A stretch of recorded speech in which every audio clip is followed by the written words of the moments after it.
Loué soit le précieux sang de notre Seigneur Jésus-Christ et le cœur immaculé de Marie. Chers auditeurs et chères auditrices, je vais démarrer une longue session de lecture spirituelle pour nous faire développer la vie intérieure. J'ai choisi de prendre deux livres, c'est la lecture évidemment de l'Église, je n'invente rien moi-même.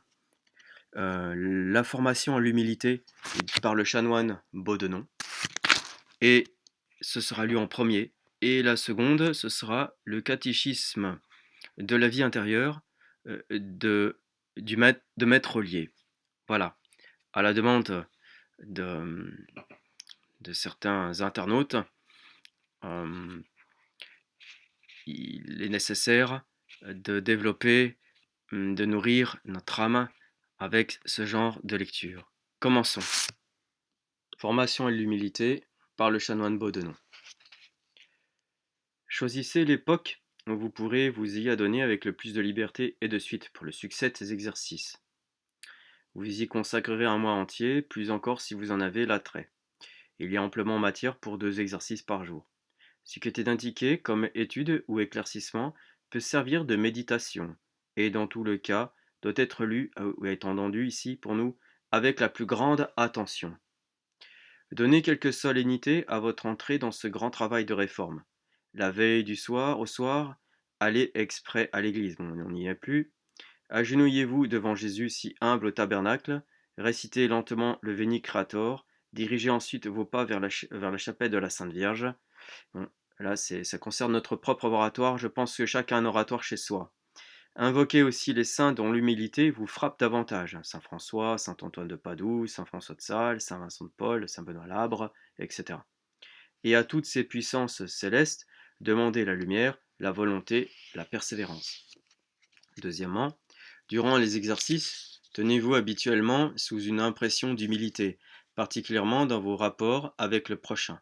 Rendez cette impression plus vive par de fréquentes aspirations le long du jour. Vous en trouverez la matière dans chacune des méditations et plus spécialement dans la résolution ou le sentiment qui les détermine. Sortez le moins possible de cet ordre de pensée. Multipliez les actes extérieurs d'abaissement. En voici quelques-uns. Baiser la terre, se tenir durant sa prière le front baissé, dans la posture d'un coupable plein de confusion, parler à voix moins haute et plus contenue, marcher d'une façon moins dégagée, cultiver l'esprit de pauvreté. Troisièmement, chercher les occasions soit d'obéir, soit d'être condescendant, et cela en toute simplicité. Éviter de contredire, de couper la parole, de discuter. Accepter les peines et jusqu'aux moindres contradictions comme choses pleinement méritées. Nota, se servir de ces 3 derniers avis ou de l'un de ces deux comme sujet journalier d'examen particulier. Coup d'œil préliminaire. L'humilité. Toute la tradition chrétienne l'exalte à l'envi. Toute âme pieuse l'ambitionne.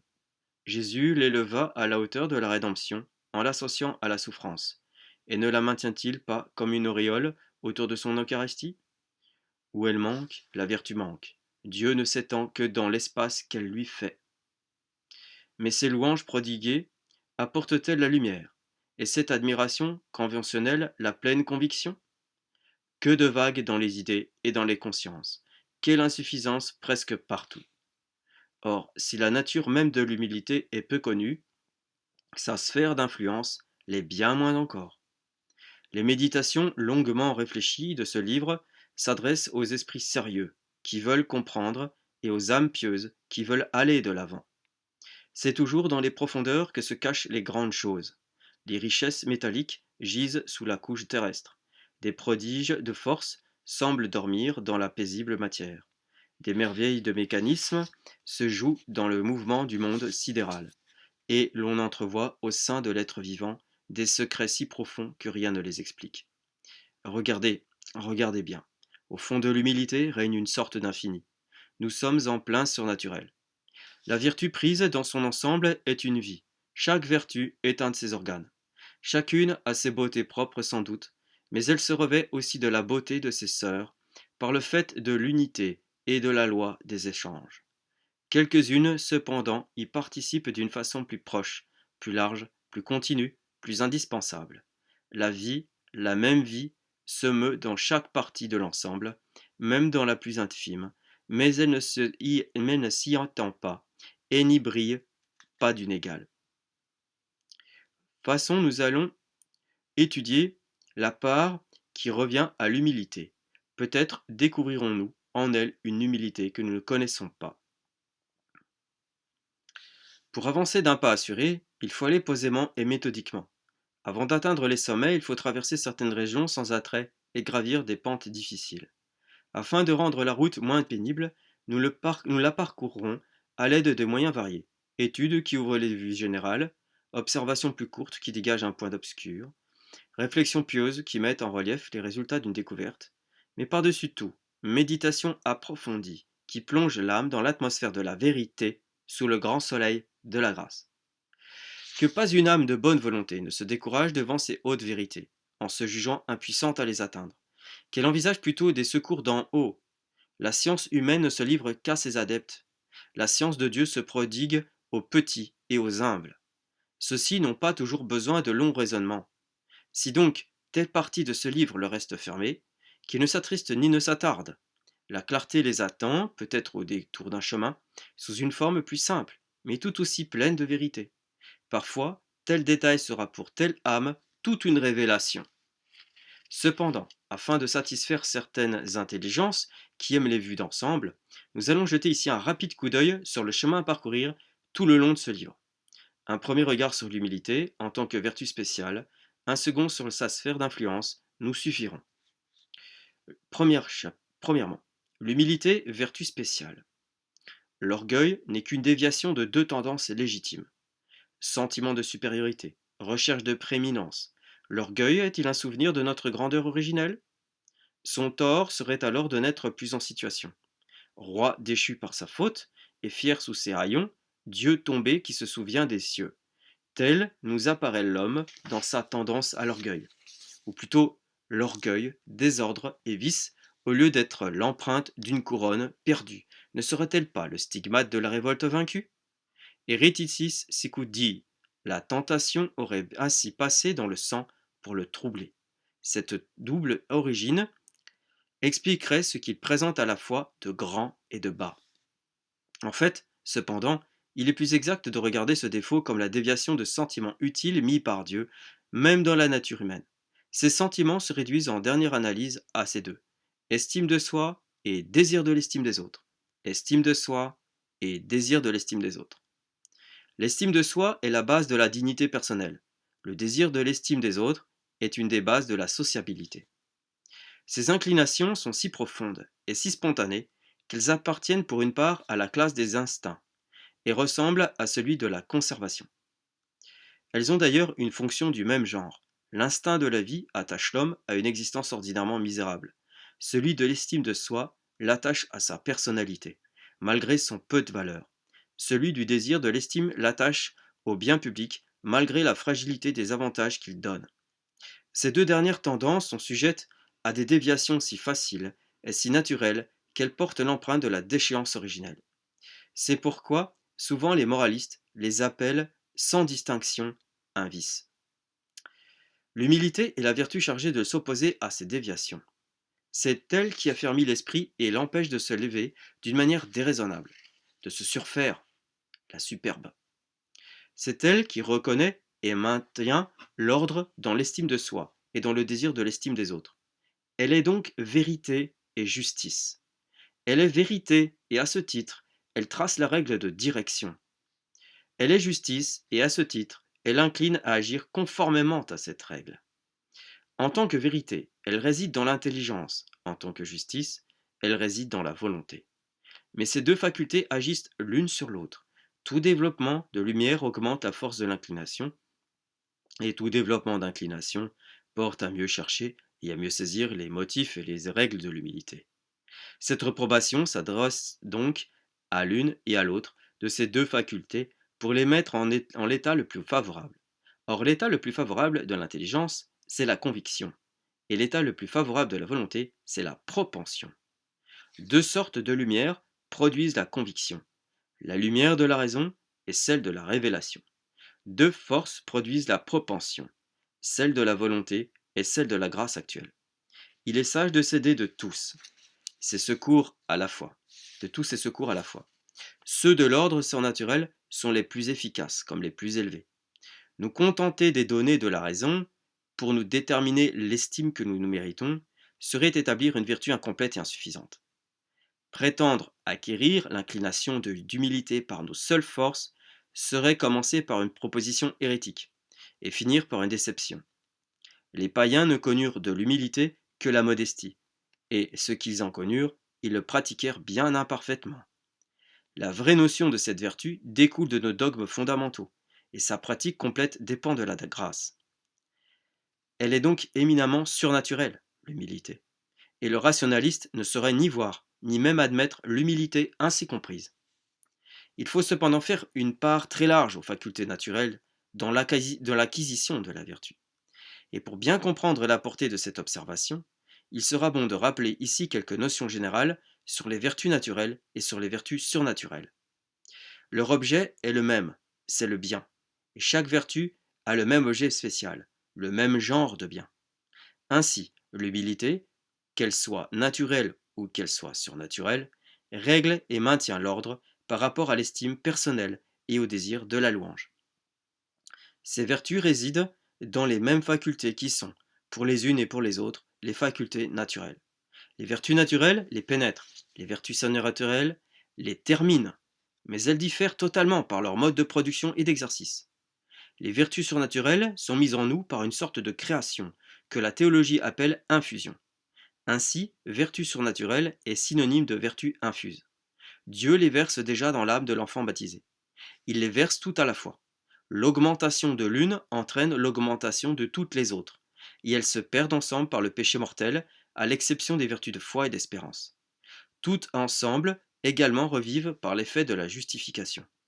Les vertus naturelles, au contraire, ne se forment que lentement, par des actes nombreux, et elles ne se perdent qu'à la longue, en sorte qu'un péché mortel ne les détruit pas. Le nom d'habitude, on le comprend, ne peut être donné qu'à ces dernières. L'inclination, la force, l'habileté s'y accumulent peu à peu, comme dans un membre qui s'exerce à un travail. Pour les vertus surnaturelles, l'augmentation vient du dehors, et non du développement. Et chez elles, un degré d'augmentation ne correspond pas nécessairement à un accroissement de force et d'inclination. Les théologiens caractérisent cette différence par deux expressions consacrées. Les vertus infuses, disent-ils, donnent le simpliciter posse, le simple devoir, comme qui dirait l'aptitude. L'habitude donne le facilitaire posse, la vraie facilité. Les grâces actuelles la donnent également, mais d'une manière transitoire. Une comparaison va rendre sensible ces distinctions. Tel tissu peut être fin ou grossier, serré ou lâche. Il devient de la pourpre dès qu'il sort d'un bain spécial. Le bain n'a rien changé à sa nature. Le tissu reste fin ou grossier, serré ou lâche, mais il a pris rang dans un ordre plus élevé. Sa valeur et ses usages ne sont plus les mêmes, car réactif chimique lui enlève sa couleur, les voilà redevenus tissus vulgaires. Les vertus surnaturelles font passer notre être de son ordre humain à l'ordre surnaturel. Elles transforment nos facultés et leur communiquent avec une beauté spéciale l'aptitude, mais la simple aptitude à produire des actes surnaturels. L'activité viendra des grâces actuelles, des dispositions de la volonté et des habitudes. On voit par là que, généralement, chez les adultes, la vertu sera caractérisée par l'effort. Les vertus surnaturelles ne sont pas faites d'ailleurs pour laisser inactives les forces naturelles ou pour les remplacer, mais pour les élever, les compléter et les soutenir. Elles les élèvent à l'ordre surnaturel par leur présence. Elles les complètent et les soutiennent par les grâces actuelles qu'elles attirent. Ces grâces actuelles nous offrent des ressources qui dépassent toute évaluation. Dieu les centuple dans l'âme qui correspond, et la prière qui lui permet de les prodiguer est sans mérite et sans mesure. Sur leur influence toute puissante, les actes vertueux se multiplient et s'accomplissent avec intensité. Les facultés naturelles qui les produisent se forment, se développent et finalement acquièrent l'inclination, la facilité et le savoir-faire aux actes semblables, les conditions des habitudes étant réalisées. Voilà, nous terminons cette partie avec le chanoine Beaudenon. Nous poursuivons maintenant avec Maître Ollier. Première partie du catéchisme chrétien pour la vie intérieure. De l'esprit chrétien. De l'esprit et des deux vies de notre Seigneur Jésus-Christ. Qui est celui qui mérite d'être appelé chrétien? C'est celui qui en soi a l'esprit de Jésus-Christ. C'est qui spiritum Christi non habet hic non esse eius. Romains 8,9. Qu'entendez-vous par l'esprit de Jésus-Christ? Je n'entends pas son âme, mais le Saint-Esprit qui habitait en lui. À quoi connaît-on qu'on a l'esprit de Jésus-Christ? On le connaît aux inclinations, qui donnent semblables aux siennes, et par suite desquelles on vit comme lui. Quelle est la vie de Jésus-Christ dont vous parlez? C'est cette vie sainte qui nous est dépeinte en l'Écriture, et surtout dans le Nouveau Testament. Combien y a-t-il de vie en Jésus-Christ? Il y en a deux, la vie intérieure et la vie extérieure. En quoi consiste la vie intérieure et de Jésus-Christ?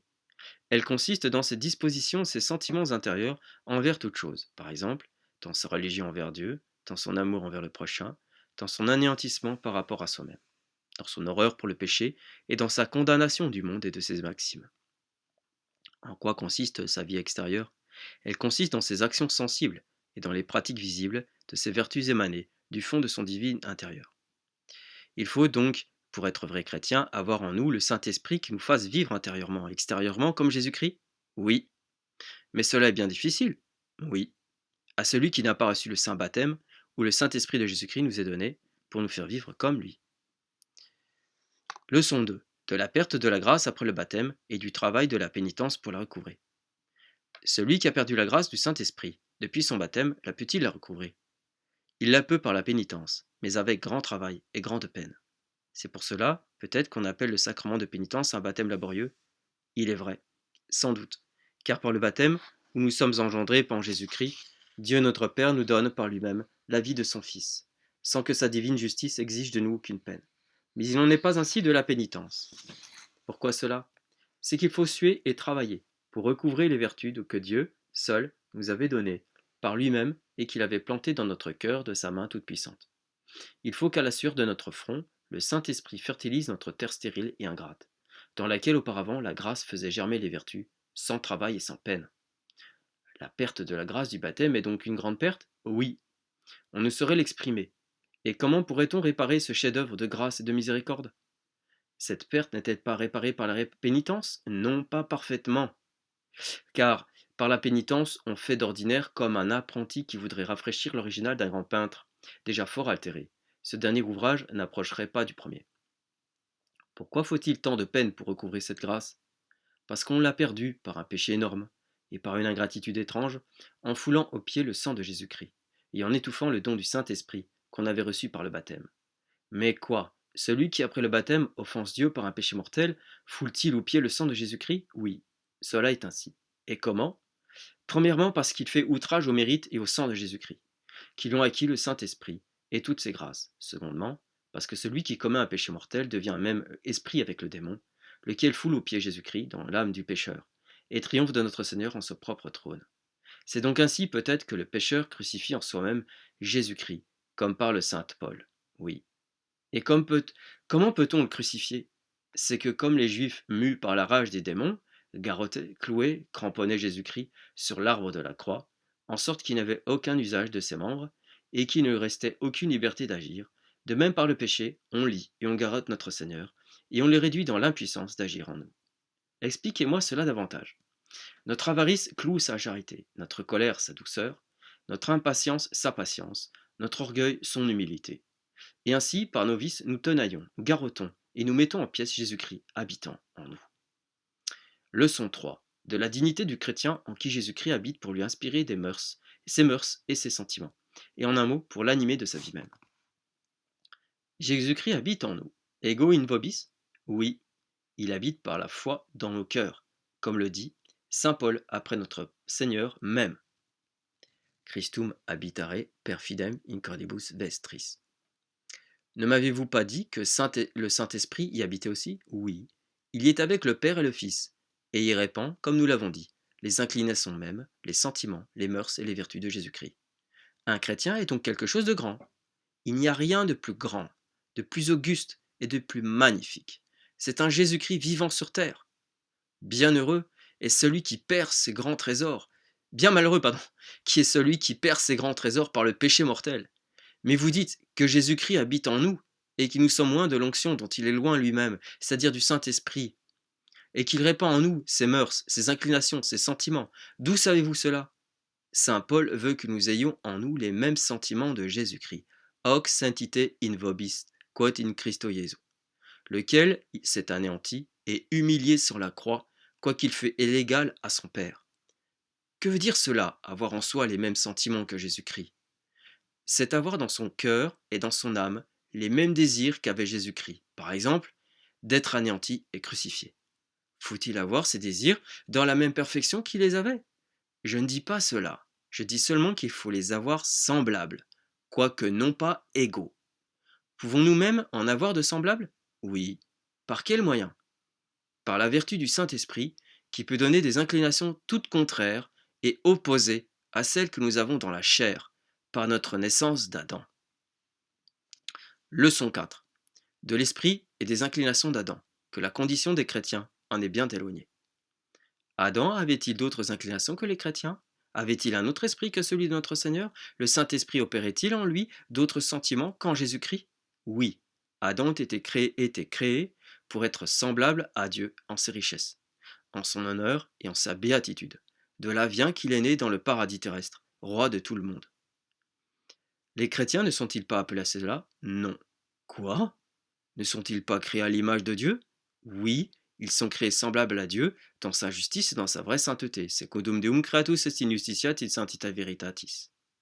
Qu'appelez-vous être créé dans la justice et la vraie sainteté? C'est être créé en Jésus-Christ, creati in Christo Jesu. C'est être renouvelé et régénéré par le baptême dans la séparation et l'éloignement de toute créature.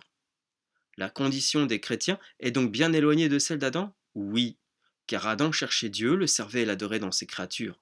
Et au contraire, les chrétiens sont obligés de chercher Dieu par la foi, de le servir et de l'adorer, retiré en lui-même et en sa sainteté, séparé de toute créature et élevé par-dessus toute chose. Les chrétiens doivent-ils être séparés de tout? Ils doivent donc être saints? Oui. Ils doivent être séparés de tout en affection. Ils doivent s'appliquer à Dieu en lui-même. C'est pourquoi ils sont appelés saints par l'apôtre Saint Paul. Et nous terminons notre lecture de cette vie intérieure, cette session sur la vie intérieure pour aujourd'hui. Gloria natissimis Deo, et in terra pax hominibus bone voluntatis.